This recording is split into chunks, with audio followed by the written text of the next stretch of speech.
Last year, I had a neighbor who was also my friend. She'd been my friend since I was 2 years old. Her name is Jalissa. Her mom and grandmother were also very close with my parents. Of course, my parents sometimes said they were jealous and even a bit racist, but despite that, we used to go to places together and even take trips as families. It all started in May of last year. I began to feel like Jalissa was avoiding me at school. I brushed it off at first. Around that time, my dad's car suddenly broke down. He called a mechanic who lived nearby, and although the repair took a whole week, the car still wasn't fixed. Then, a second car broke down too. Since my dad couldn't work, things became really difficult for us. That's when the neighbor next door offered to take my dad's car to his garage and fix it. He test drove it and even went pretty far, and it seemed perfectly fine. But that night, I was looking out the window, watching my dad drive home. The moment the car pulled into our front yard, it stopped. It had broken down again. My dad was shocked. Everyone thought it was strange. The neighbor took the car back again and attempted to fix it once more, but another week passed and we had no money left. My dad went to see someone named Ro Ko, who was a psychic. What that person told him completely shocked him. I didn't know anything about it for a few days. A few days before my exams, my parents took me somewhere and I could tell something was wrong between them. But they left me sitting in the car. Later, I found out it was the psychic's house. Through the window, I saw a red candle and flowers placed on a desk inside. My mom told me it was a sacred place. We went back to see the psychic a few more times. Afterward, my dad asked me, "Do you know why we went there?"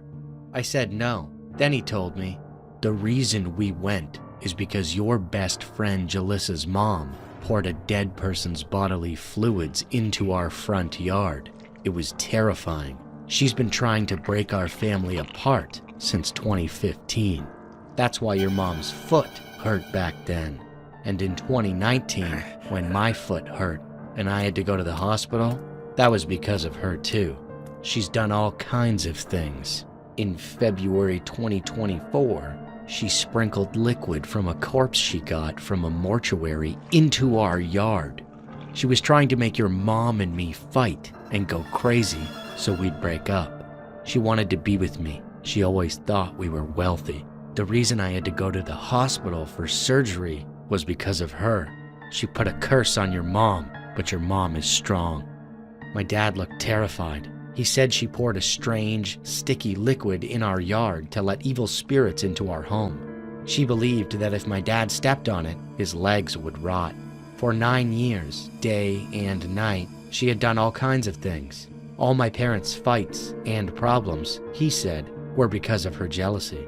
Now the psychic Ro Ko has given us something protective to bury in our yard, but my dad still has nightmares every night that Jalissa's mom and her new boyfriend are plotting something. Our family is doing well now, but we don't talk to Jalissa's family anymore, and I don't keep in touch with Jalissa either. Sometimes I miss her because she used to be my friend, but I think things are better this way. Hi Wanzi, I've been a fan of your channel since I was in 9th grade, and now I'm a college student. I wanted to share a really mysterious experience I had. You can call me Rini. I live in India, and back then we moved often because of my dad's job. Eventually, he was transferred to Dehradun, the capital of Uttarakhand. Dehradun is known for its lush greenery, pleasant weather, and relatively safe environment, so my parents quickly fell in love with the city, and we ended up living there for quite a while. That's where I experienced something truly strange.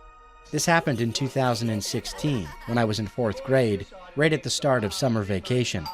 One day, my friend, who I'll call S, came over because her parents were busy with work. We were extremely bored and just wandering around the garden with nothing to do. That's when we noticed something large flying in the sky. It was glowing and looked pure white. At first, I thought it was just an insect, but when I looked more closely, it looked like a tiny human figure. I could hardly believe what I was seeing. It honestly resembled a fairy, with a thin, almost fragile-looking body and very large wings that appeared slightly worn. If I had to guess, it was probably around 13 or 14 inches tall. I thought I must be hallucinating, but then my friend said she could see it too. We both screamed at the exact same time.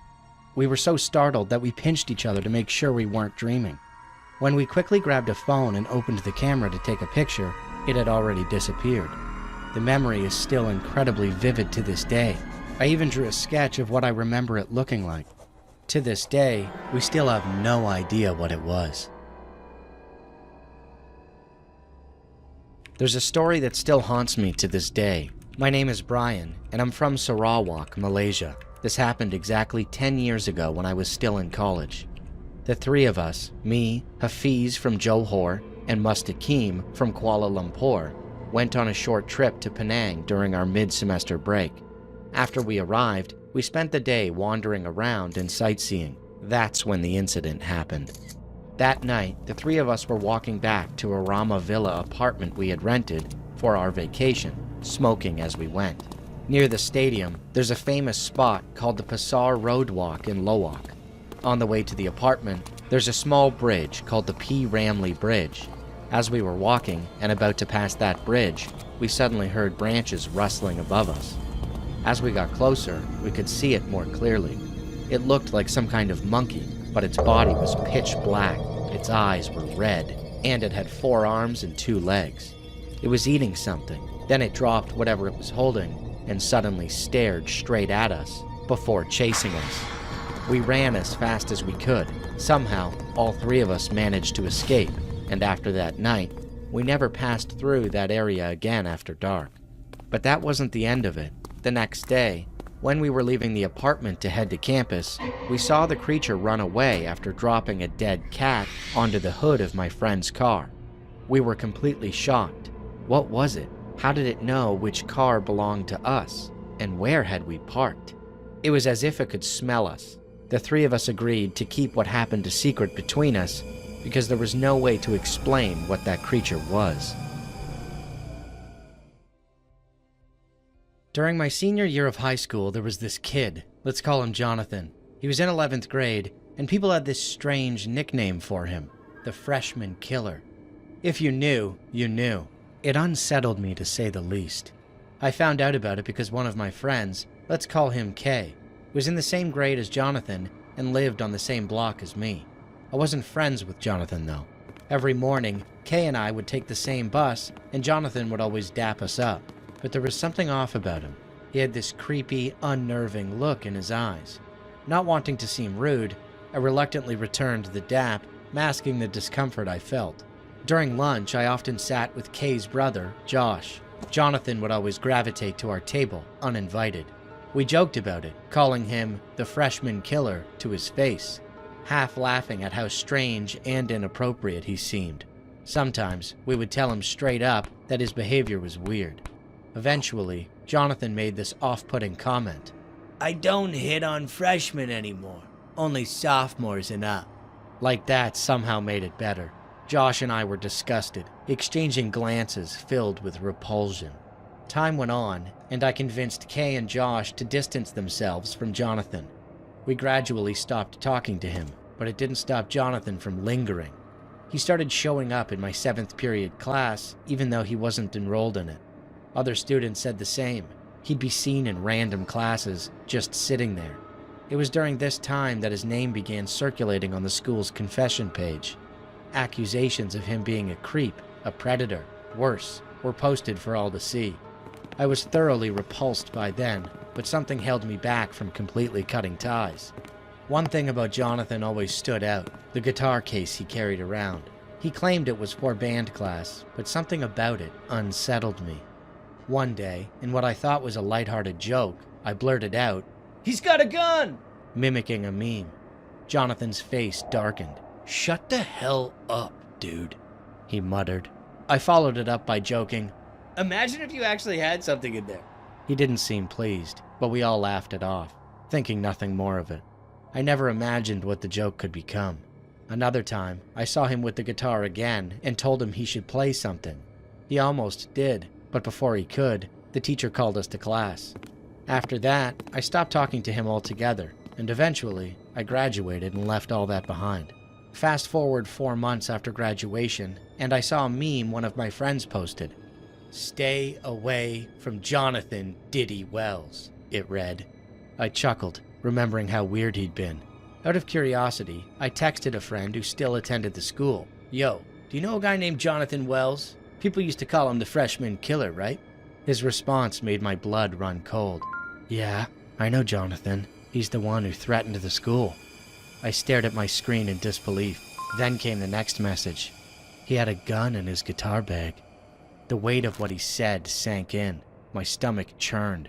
I had joked about that very thing. I had laughed it off, never once imagining it could be real. I couldn't help but replay that moment in my mind. The teacher stopping us before Jonathan took out the guitar. What if that teacher hadn't? What if Jonathan had unzipped that case? That thought still haunts me to this day, knowing I might have helped brush off something so dangerous, something that could have turned into a nightmare, terrifies me in a way I will never forget. There was a park in my neighborhood that I used to go to pretty often. I've never really liked crowded places, and this part was usually almost empty, which made it perfect for walking alone and clearing my head. About 3 years ago, I went there for a walk late one night, probably around 11 or midnight. As I approached the entrance, I noticed 2 men standing there, staring at me. Something about the situation immediately felt off. That park was usually pretty empty, especially at night. If anyone was there, it was usually couples or people walking their dogs. So seeing 2 grown men just standing around doing nothing felt strange. Anyway, I started walking. The trail led past a small hill that connected to what was basically a wooded area, almost like a small mountain. At night, nobody really walked up there, and most of the lights were turned off, so it got pretty dark and honestly, kind of scary. Normally, I'd just walk around the outer paths and head back, but that night, I felt like walking a little farther in. As I was walking, I suddenly heard rustling coming from the woods. It startled me, and I looked over. There are usually small animals around there, so at first I assumed it was just that, but then I noticed something white in the darkness. I turned on my phone flashlight and pointed it toward the sound, and that's when I saw them. Several men were staring directly at me. Their heads were almost level with the ground, like they were lying flat or crouched down. I instantly got chills. I pretended like I hadn't seen anything and just kept walking past them. But as I continued walking, something started bothering me. For a split second, I thought I'd seen someone's bare foot between their faces. It happened so fast that I convinced myself I must have imagined it. I felt a strong urge to turn around, but I didn't, because I had this overwhelming feeling that if I looked back at them, something bad would happen. The only sound I could hear was my own footsteps. It was completely silent. No insects, no wind, nothing. Even without turning around, I somehow knew they were still there, watching me in that same prone position. I left the area as quickly as I could and took the long way back home. I debated calling the police, but the situation felt vague. What if they were just messing around in the woods? I didn't want to overreact. So I went home and eventually fell asleep. That night, I had a dream. In the dream, I was walking through the same park again, and from inside the woods, a man was running toward me, except he only had an upper body, no lower half. He was crying while staring directly at me. I woke up, gasping for air, my heart pounding like crazy. I could clearly remember his face, but I had no idea who he was. The next day, I finally reported what I'd seen to the police. They said they would check the area, but I never heard back from them. When I went back to the park sometime later, there was no sign that anything had ever happened. There was no disturbance. I was too afraid to go deep into the woods. And honestly, after that night, I stopped going to that park altogether. It's still a mystery to me what happened there that day. I was 10 years old when this happened. My mother had gone to a wedding with her sisters, and it was already past 1 a.m., but she hadn't come home yet. Back then, I couldn't sleep without her around. I kept waiting, my young mind restless, the silence of the night stretching on. Cell phones weren't common in the 90s, so I had no way to contact her. Unable to stay inside any longer, I stepped out into the gallery of our house. A tall fence enclosed it, with bars running along the upper section. I dragged a chair over, climbing onto it so I could peer over the gate, hoping to catch sight of my mother returning. The street outside was eerily quiet, completely swallowed by the night. Minutes passed, nothing. Then, out of nowhere, my father appeared behind me. His sudden presence startled me. "Go to bed," he said. "I'll wait," I replied stubbornly. He sighed and said, "Fine, I'll wait with you." Just then, the front gate creaked open. My breath hitched, but there was no one there. The air felt thick, oppressive. My father and I stood frozen, staring, and then a figure stepped forward, a masked man. He moved with a strange calm, his presence almost unnatural. A firearm glinted in his hand, and then he fired multiple shots at someone behind him. The gunshots shattered the stillness of the night, echoing down the empty street. My father and I couldn't move, couldn't breathe. We weren't just witnessing something horrific, we were a part of it now. Then, as if sensing us, the masked man slowly turned his head and looked right at us. A wave of terror unlike anything I had ever felt gripped me. He had seen us, we had seen him, and he knew it. Without hesitation, he raised his gun and fired in our direction. Time slowed. My mind went blank. I felt like my life was flashing before my eyes. Before I could even react, my father grabbed me, yanked me off the chair, and rushed me inside. The door slammed shut behind us. My heart was pounding so hard I thought it might burst out of my chest. We immediately called the police. My mother arrived 30 minutes later, and soon after, the authorities followed. They searched the area, questioned people, but they found nothing. No masked man, no body, no signs of gunfire, nothing.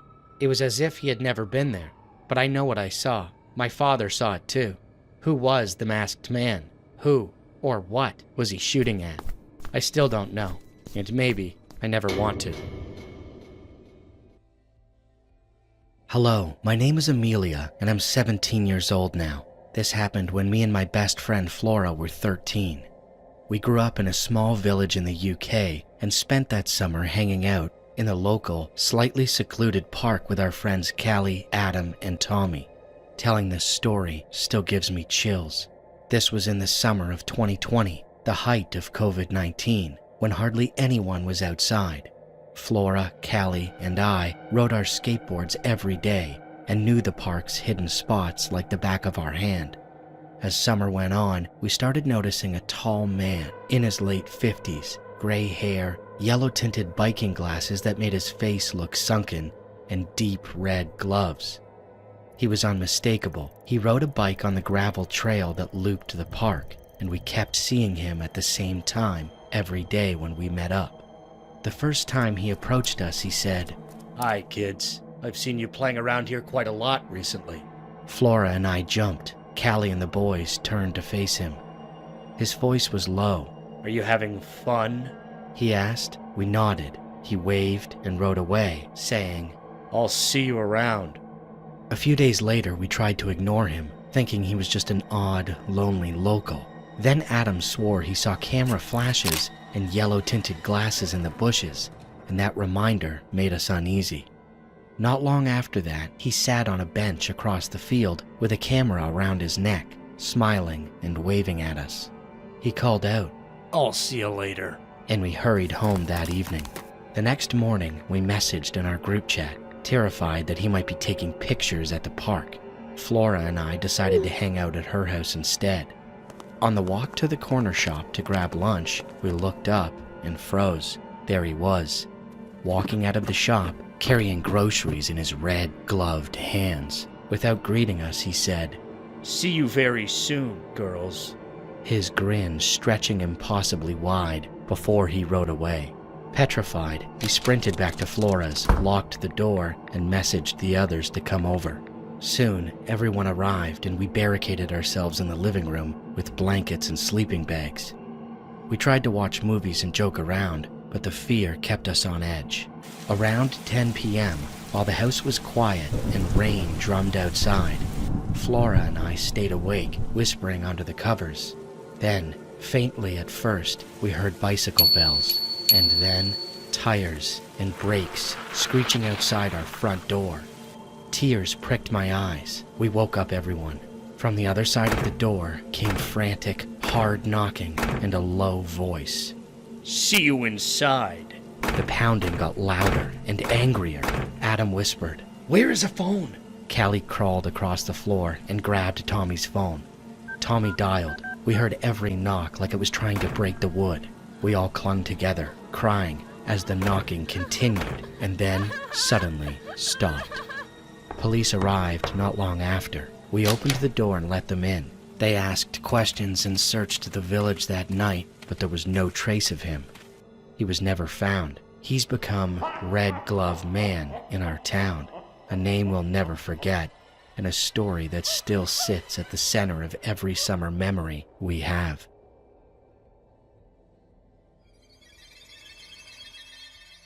Hi, I wanted to share something that happened to me many years ago, something I've never really forgotten. I'm from Ecuador, and when I was in high school, my family and I lived in a small apartment building. There were only 4 apartments, and everyone kind of knew each other. One night, a girl from the last apartment, who lived with her father, knocked on our door. She had run away because her father had gotten violent during an argument. My parents let her stay the night. That evening, while my dad was asleep, she sat with my mom and sister in the living room.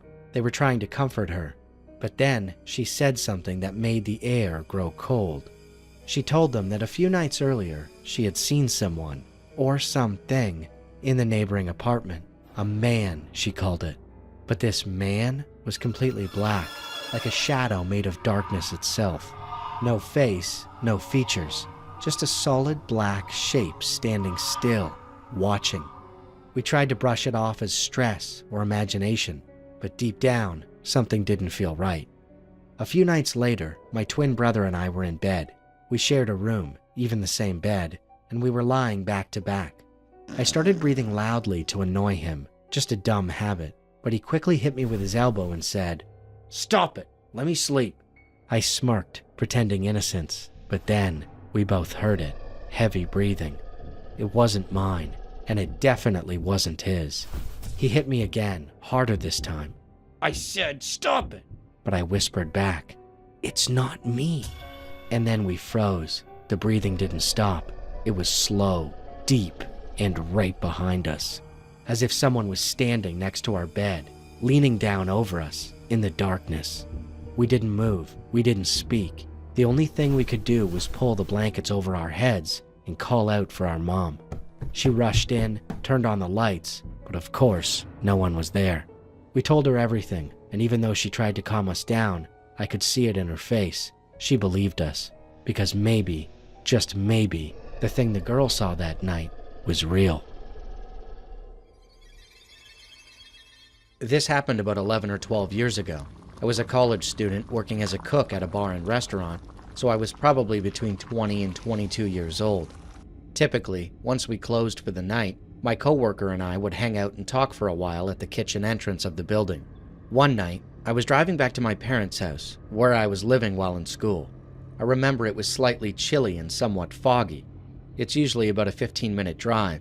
It was after 3 a.m., and it had been a long shift, so about 3 to 5 coworkers and I hung out for a while after work before heading out. I was in the last 3 minutes of my drive. I had to turn right, go over a bridge, and my street was the second one down. When I was about halfway across the bridge, I saw something in the distance. I couldn't make it out just yet, but I figured it was some sort of animal crossing the road. Once I got over the bridge, my eyes couldn't look away from what I was seeing. It was a deer crossing the road, but only the upper half of its body was there, dragging itself across the pavement with no lower half at all. Deer are pretty common in my area, and where I lived, there were still some wooded areas left after new houses were built.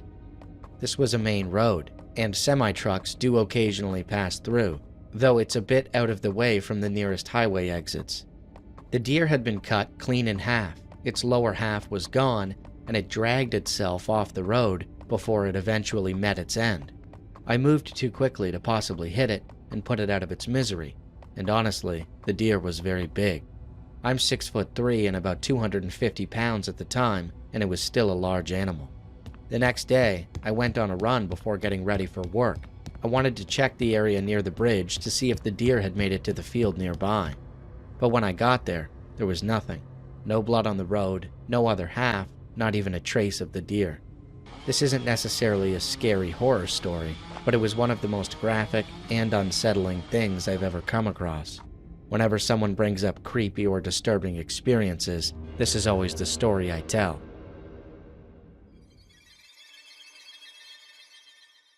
This happened in the middle of November 2023. I was 17. It was just after a snowstorm. The streets were silent, covered in fresh snow, and the sky hung low with gray clouds. Me, Julian, Dylan, Logan, Josiah, Bobby, carrying a literal axe like it was Skyrim, and Carlos, we were just out walking around town, doing dumb shit, like usual. We had just been at school and got chased off by security. Hearts still racing, we stumbled onto a snow-covered trail that none of us had ever really noticed before. No footprints, no tire tracks, just an untouched path leading toward the ocean, lined with tall, bare trees. It felt like something out of a movie, so we followed it. At the end of the trail, tucked away in the woods, was this old shed. It looked abandoned as hell. Half the paint was chipped off, the windows fogged with condensation, the wood all weathered and gray. The whole area was dead silent. No birds, no wind, nothing, just us. Julian and I were the first ones to walk up to it. There wasn't any weird smell. No dead animal stench or anything. Just cold, still air. We tried the door, but it was frozen shut. It didn't budge. That's when Dylan, Josiah, and Logan caught up with us. They were hanging back at first, just taking a break, but eventually we all circled the shed. There was a window on the right side, kind of high up. Dylan managed to slide it open and crawled in first. Logan followed him. Josiah was getting ready to go in next. That's when we saw it. Something, or someone, peeked at us from behind the shed. It was a human-like shape, but there was white fur, or maybe pale skin, around its head. Doberman-style ears, big, dark-rimmed, human-like eyes that didn't look right. They didn't reflect light like animal eyes usually do. They just watched. Julian froze, then he blurted, "Shit! A dog! A dog! A dog!" I saw it too, but it wasn't a dog. It had the wrong shape. Too tall, too upright, too aware. Josiah didn't wait. He turned and sprinted like his soul left his body. Logan hadn't seen it yet, but seeing our reaction was enough. He jumped out the window, landed on his stomach with a thud, and I'll never forget the words he shouted as he hit the ground. "Dude, that ain't no dog!" Then he was gone, took off straight into the trees. Dylan was halfway out the window at that point, struggling, legs flailing. He looked out, caught a glimpse, and just yelled, "What the hell?" He gave up trying to squeeze out, turned back inside, and kicked the door down from the inside. The door flew open and he ran like his life depended on it. Probably because it did. Me and Julian ran too, but we were laughing. That's how we deal with scary stuff. We laugh. But then Julian slipped on a patch of ice and face-planted into the snow. He laughed for a second, but when he looked back at the shed, his face changed, stone-cold serious. He got up and bolted past me, Carlos, and Bobby, who were standing near the trail entrance. We regrouped and took the trail back to the bridge. There was a tunnel under where we sometimes hung out. We were catching our breath, trying to figure out what had just happened. Julian couldn't even talk. He was pale and shaking. Logan tried to explain everything to Bobby, Carlos, and Josiah, who hadn't seen it clearly. Dylan had seen it too, but he barely said a word. He was still trying to make sense of it. 1 year later, in the summer of 2024, a few of us, me, Julian, Bobby, and Carlos, decided to go back. We found the shed again, but it was different, bigger, renovated, new wood panels, no condensation, fresh paint. The old creepy energy was gone, replaced by something colder, emptier, but deeper. We didn't stick around long. I'm 19 now. Time moves on. Life keeps going. But that night still sticks with us. Julian doesn't talk about it much. Dylan never did. Logan makes jokes about it, but he remembers too. We all do. And the one thing that still plays in my head when I think back to that moment, the image of that thing peeking out and Logan's voice echoing in my mind. "Dude, that ain't no dog!"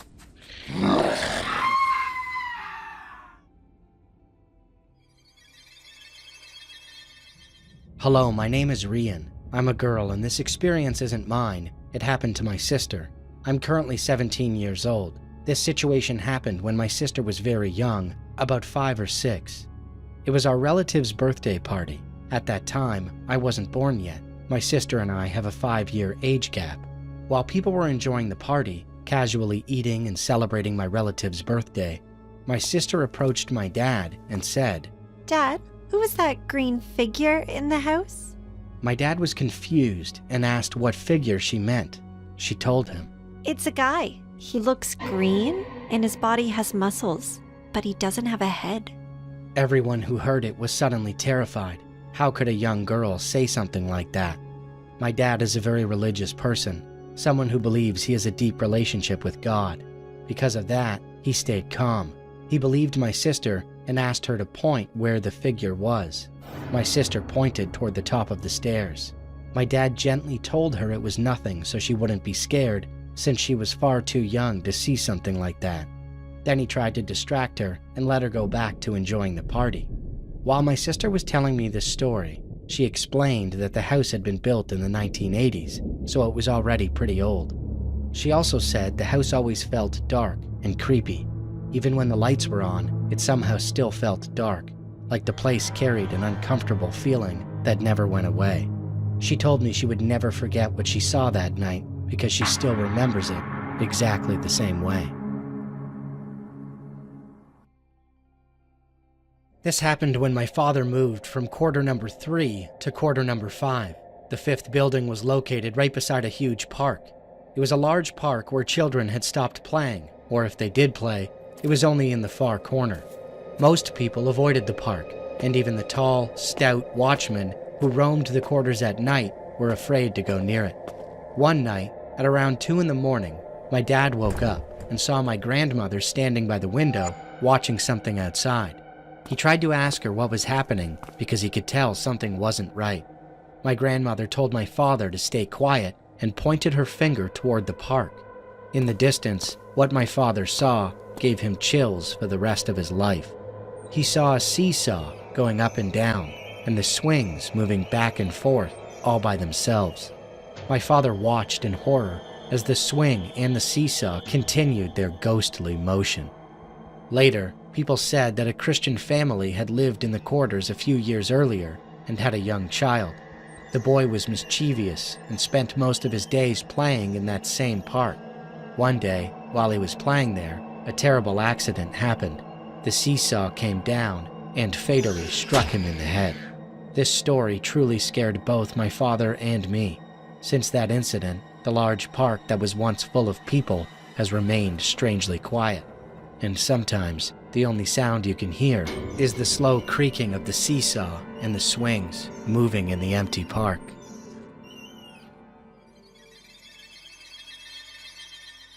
I'd like to share a scary story that my aunt told me about my grandma. For some context, this story took place back in Vietnam not too long after the Vietnam War. My grandma was 6 years old and lived in a very old house. The house had been built over an area where many people died.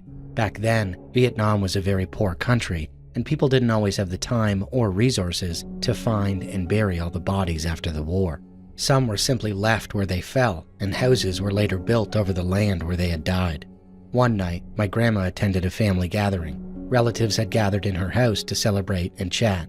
My grandma, being a child, went off to play with her cousins and mind their own business. After a while, her uncle called for my grandma, but she didn't come. She was missing. After a few minutes of calling her, her relatives started to worry. When they asked her cousins where she was, they said they didn't know. Everyone quickly began searching everywhere for her. Almost an hour passed before her uncle finally found her, crouched behind a door. He asked her why she didn't answer when he called her. She slowly looked at him with bloodshot eyes. Then she replied in Vietnamese, "How dare you speak to me like that? Do you know how old I am compared to you?" Her voice was not her own. It sounded that of a grown woman. Her uncle tried to talk to her and reasoned with her, but she kept shouting at him in a crazed manner. Worried, her relatives reached out to a shaman. He was very old and had apparently rid people of spirits and possessions his entire life. He took one look at my grandma and immediately frowned. "This child is possessed by a very old spirit," he said. "If we do not remove the spirit, her soul will be lost forever." The old man told her uncle to bring her to his home in the mountains at midnight, and then he left. Until then, my grandma just sat in the same corner, mumbling to herself. When the time finally came, Her uncle tried to get my grandma to leave the house, but she resisted. It was as if the spirit knew what they were planning to do. It knew they were going to drive it out. Her uncle, with the help of several relatives, had to basically drag my grandma to the shaman's house. She screamed the whole way and refused to walk. But when they reached the shaman's yard, my grandma suddenly started moving on her own. She slowly began walking inside the house on her knees. The spirit was clearly trying to resist. It was as if some invisible force was pulling her into the house. When they got inside, the shaman told them that the spirit was very powerful. He said he was already old and weak, and if he performed the exorcism, he might die. But the shaman was willing to do it anyway. According to him, he had spent his entire life doing this work, and letting my grandma die now would make his life's work meaningless. My grandma was placed in the middle of the room. Papers covered the walls, each one with strange symbols written on them. She remained on her knees. In front of her was a long sheet of paper that stretched across the floor toward the shaman. At each corner of the room, there were small piles of salt. The old man told the spirit to leave my grandma's body, then began mumbling words that no one understood. Suddenly, the papers on the wall caught fire and started burning. The salt in the corners of the room turned black. My grandma began moving forward on her knees, slowly approaching the shaman. The long paper in front of her started burning as she moved. When she finally reached him and the last paper burned away, she suddenly collapsed and fell unconscious. After that night, she was never possessed again, but the shaman died shortly afterward. My grandma says she doesn't remember anything that happened that night, but all of her relatives insist that it's true, and they say they witnessed everything themselves. Apparently, after the incident, my grandma gained what they call a third sense. She could supposedly feel when spirits or strange energies were nearby, and whether they were good or bad. Honestly, I don't know much about spiritual things, but while my aunt was telling me this story, I kept getting goosebumps the entire time. This happened back in 2019 when my family moved to a small rural town in Pennsylvania. The move happened pretty suddenly because of my dad's job, and the house we moved into was an old standalone place, right next to the woods. For a while, everything was completely normal, until one day, we heard the sound of glass shattering coming from the attic. We all froze and gathered underneath the attic entrance. My dad grabbed a baseball bat and slowly climbed up to check it out. We searched the entire attic, but couldn't find anything unusual. The only thing wrong was the broken window. There were no signs of forced entry, no footprints, nothing. After coming back down, he looked unusually serious and said to my mom, "The way the glass broke, it kinda looks like someone smashed it from inside the attic and went out." My mom immediately went pale and told him that made no sense. If someone had climbed out through the attic window, there should have been marks on the roof or around the house, but there was absolutely nothing. We never figured it out. A few days later, I was walking down the hallway when I noticed the attic door slightly open. I called my dad again, and when he went up this time, there was a horrible smell, like a strong ammonia, almost like someone had urinated up there. But again, no signs of anyone being there, no stains, no evidence. At that point, my dad actually started suspecting me, telling me to stop messing around. I swear I hadn't done anything. That night, I noticed a document file on my computer desktop that I'd never seen before. When I opened it, there was only one sentence written inside: "A spirit pissed in the attic." I just sat there staring at it. Who the hell would even do something like this? I assumed my younger brother was pulling some stupid prank, so I confronted him. But he started crying, insisting he didn't do it. So then, who did? I almost typed back into the document asking, "What do you want?" But I stopped myself and just deleted the file. Things stayed quiet for a while after that. Then one day, my brother suddenly screamed. We found him collapsed beneath the attic entrance, crying hysterically. When my parents asked what happened, he said he saw someone through the slightly open attic door. He said it looked exactly like me, but its entire body was covered in white fur, and its mouth was stretched unnaturally wide across its whole face.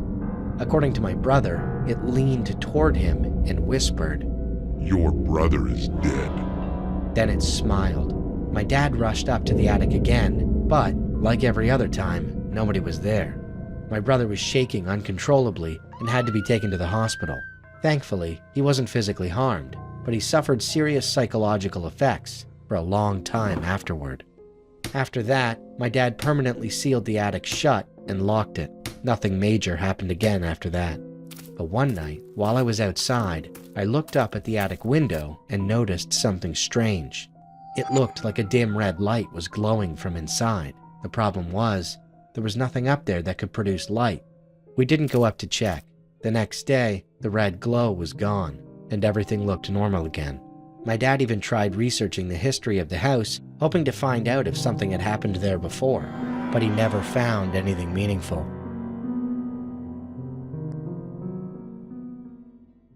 This story takes place in the fall of 2022. Lakeside Park was about a 30-minute walk from my apartment, a beautiful park right next to a lake. I usually went there at night to walk.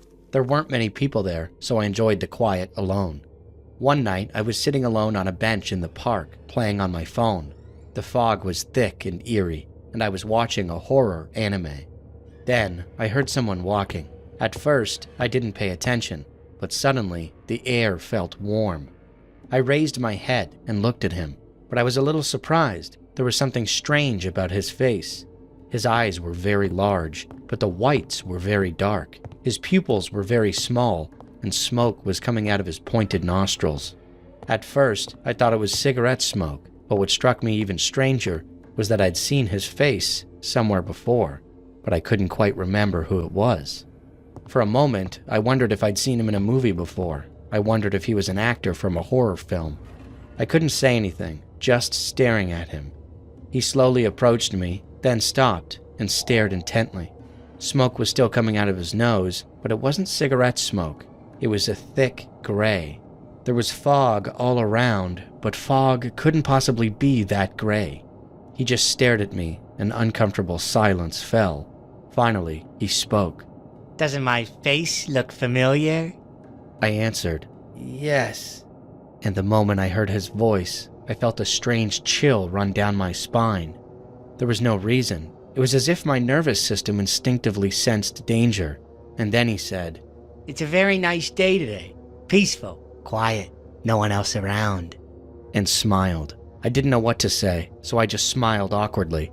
Then he said, "You still don't know who I am, but you will. You always do." He said that, then smiled and continued to stare at me. Looking into his eyes, an inexplicable sense of discomfort and anxiety welled up inside me. I looked around, and it seemed like the man and I were alone in the thick fog. There was no one around. I suddenly became incredibly scared and started running. He yelled at me to stop, but I ran without looking back. The fog was so thick I couldn't see, but I kept running. At some point, I left the park, and when I looked back, he was gone. On my way home, I struggled for a long time to remember who he was, but I couldn't remember at all. Finally, when I got home, I felt a sense of relief. So I took a warm shower, and then, all of a sudden, a memory flashed through me like a bolt of lightning. He was a man who'd occasionally appeared in my dreams since I was little, and not just any dreams, but truly horrific dreams. He did some things to me in those dreams.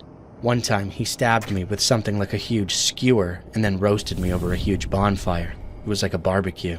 The bonfire was so big it felt like a small mountain. And one day, he put me in a huge vat of boiling water, and underneath the vat, it felt like I could touch other people's hands or feet. I still remember vividly how real those feelings and the hot pain were. Every time that happened, I'd wake up screaming, run to my mom, and tell her about the dream. Then she'd come over with a Bible and pray for me. And another thing I remember is that in my dream, he had a tail. A very long, pointy tail. But when I saw him in the park that day, he didn't have a tail. The moment I remembered, I suddenly felt incredibly dizzy and collapsed on the floor. The next day, I went to a psychiatrist. The doctor listened to my story in silence and prescribed medication to reduce my anxiety. After that, I slowly regained my composure, and thankfully, the man hasn't appeared in front of me again. He hasn't appeared in my dreams either. But I'm afraid of when he'll show up again. But what scares me more than all the endless questions that keep popping up in my head? Who is he? And what does he want from me? Eventually, I came to a conclusion. He had come that day to take me to hell. because the lake was covered in thick fog that day, so much so that I couldn't even tell where I was standing. It felt like I wasn't even in this world. If I hadn't run away then, I think I would have vanished into that fog forever.